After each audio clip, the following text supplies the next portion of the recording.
Парклар һәм скверларда җиңү музыкасы, нечкәбил конкурсы, укучының мәдәни көндәлеге, халык контроле, партия патронажы астында узучы чараларның бу берничәсе генә. Региональ бүлекчә секретаре Фәрит Мөхәммәтшин проект эшчәнлегенә тукталып, аеруча экология һәм җәмәгать киңлекләре елында башкарыласы эшләр турында сөйләде. Аларны тормышка ашыру җәмгыятебез статусын күтәрергә, яшәүчеләр тормышын тагы да уңайлы итәргә булыша, диде ул.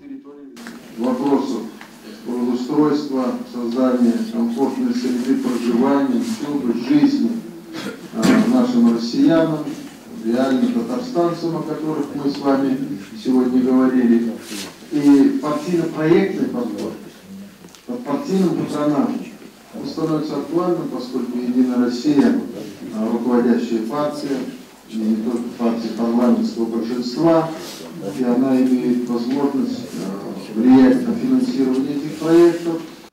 Партия проектлары нигезендә шәһәр һәм районнарда балалар мәйданчыклары, яңа парклар, спорт корылмалары барлыкка килә. Кешеләр проблемаларын чишүдә реаль ярдәм ала. Нурлатлылар да партия проектларының актив катнашучылары. Сформирован 21 федеральный проект.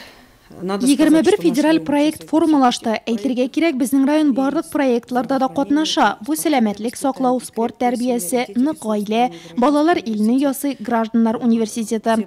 Башкарма комитетның барлык бүлекчәләре катнаша. Бүген менә балалар илне ясый конкурсы нәтиҗәләре билгеле булды. Җиңүчеләр арасында безнең район вәкиле дә бар.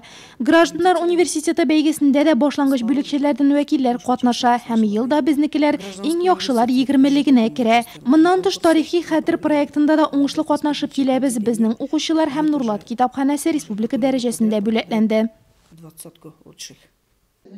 Утырышта шулай ук Яшь гвардия яшьләр оешмасы эшчәнлеге, 10 сентябрьдә узачак өстәмә сайлауларга әзерләнү һәм оештыру характерындагы башка мәсьәләләр каралды.